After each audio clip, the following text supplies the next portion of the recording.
If you want to get to financial freedom in America, you have to speak the language that financial institution understands. And that language is your credit score. Back home, there was no such thing as credit score. You made your money, you spent it, and you saved what was left. But here in America, the rule and the system is different. How do you intend to win a game that you don't know the rules and you don't play by the rules? My friend, a doctor, makes over $250,000 a year, but she got denied for a business loan for her clinic because her credit score was 620. That was when I learned the hard way that wealth in this country is not built by how much you make. It is built by how much of other people's money you can have access to. And the only way to have access to other people's money is if the financial institution can trust you with other people's money. I personally went from zero to building a multi-seven-figure net worth, multiple rental properties, and a six-figure business, all of them leveraged with strategic debt. So I have seen the difference between women who understand and leverage the money system in America and the ones who are just focused on working twice as hard but stay stuck in survival mode. That's why today I'm showing you exactly what's killing your score and how to unlock leverage in 90 days, because I'm tired of us working but yet not building wealth. Today is day 10 of our 45-day money reset system, and I'm showing you the systems wealthy families here use. Because here is the truth. You cannot cut enough coffee or expenses or save enough money to get you to financial freedom. Those genetic advice, cut coffee, cut this, cut that, that's for survival, not wealth building, and definitely not financial freedom. That's why I created this community for us who are done with survival mode and ready to build real wealth and financial freedom, where your investment grow while you sleep, your body is relaxed and rested, your home is peaceful, and financial boundaries with your family and friends are strong. So if that is you, subscribe and let's build together. Number one, you have never looked at your credit report. Did you know that most immigrant women with bad credit have never actually seen their credit report? Not the score, the report. They just know their score is bad and they avoid it. Your credit report shows everything, every late payment, every collection, every account that is killing your score. And most people have errors on their report they don't even know about. One of my clients had a bill she already paid. It was sitting there and tanking her score by 80 points. And she had no idea until she pulled up her report. You can pull your credit report for free once a year from one of the three bureaus, Experian, Equifax, and TransUnion at annualcreditreport.com. That's a website recommended by the government. And here is the thing. That number that you see there is not a judgment on your self-worth. It is just data. Data that you can change in 90 days. And if you need someone to walk through this with you and create a personalized plan, I have a free call open. The link is in the description. Number two, not knowing how to read your credit report. There are 5 factors that actually matter on your credit report. Payment history is 35% of your score. So one late payment can drop your score by 60 to 110 points. That was me. I missed my first mortgage payment on a rental because I was out of the country and I did not automate things. It tanked my score from 780 to 660. It took me months to recover from that, and that's why autopay is non-negotiable.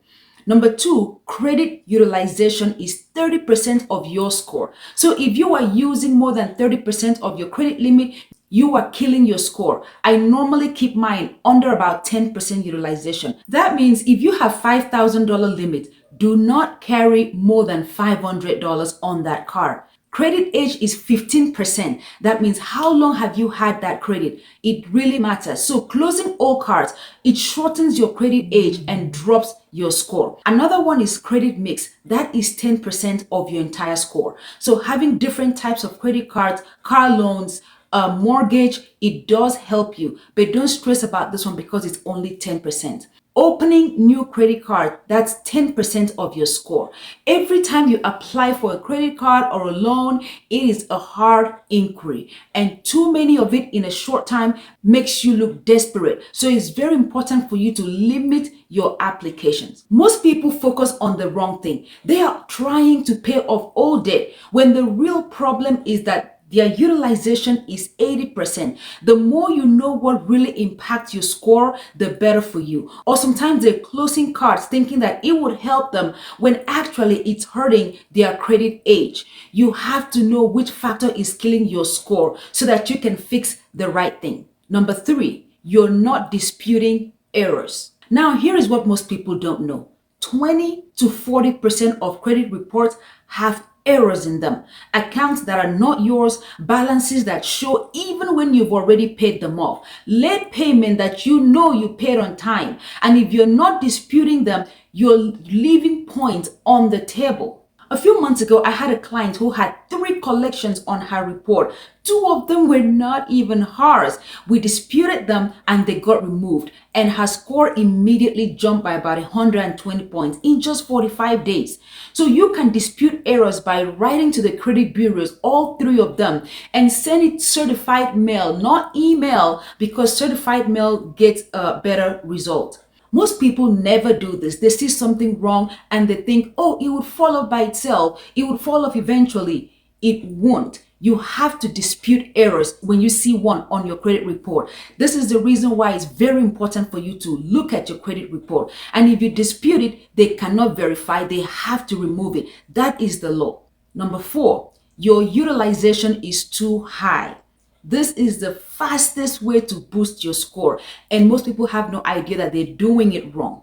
Credit utilization is how much of your available credit you're using. If you have $10,000 in total credit limit and you're carrying $7,000 in balances, that is 70% utilization, and anything over 30% tanks your score. I usually keep mine under 10%. Number 5, you are not building strategically. Most people think that credit just happens over time, but wealthy people, they actually build their credit strategically.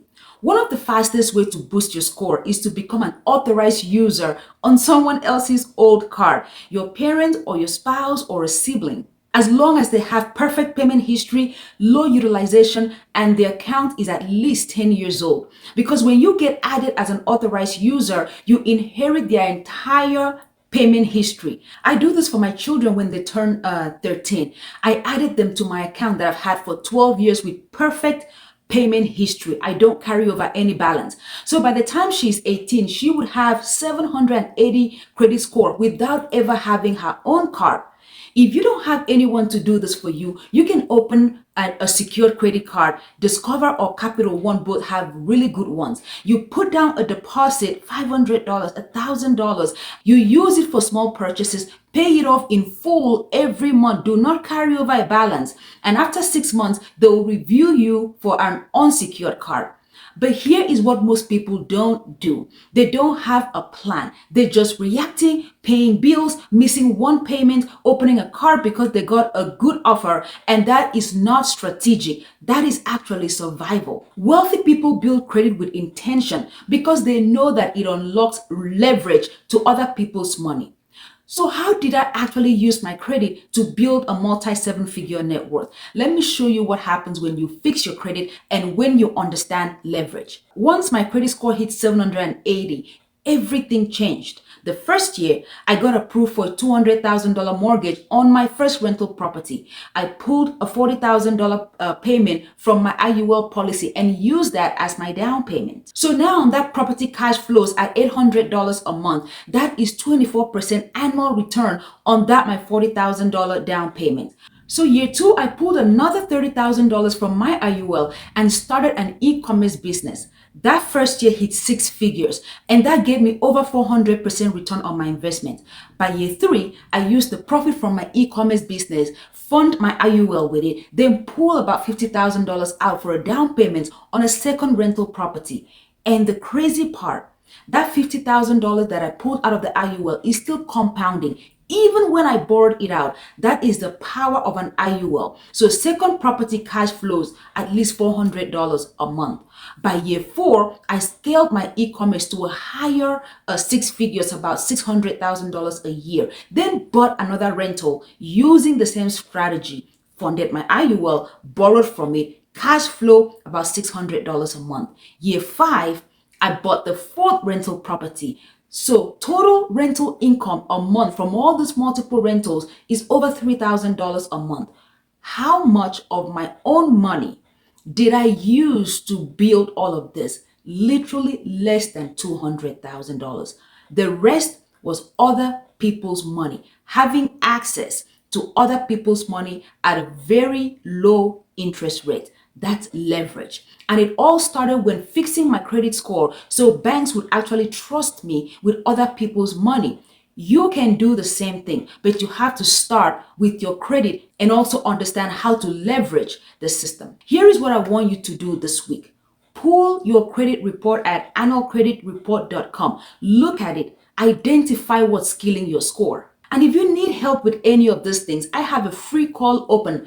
The link is in the description. Completely free coaching. We will go through your credit report, figure out what is blocking you, and create your custom 90-day plan. Please share this with one immigrant woman that you know, because this is how we break generational poverty and build generational freedom. Now, day 10 is done. Comment down below, day 10 done. Tomorrow is day 11, and I'm showing you the best day to pay off your card to improve your score by 30 points within 30 days. See you tomorrow. Thank you so much for watching, and see you tomorrow.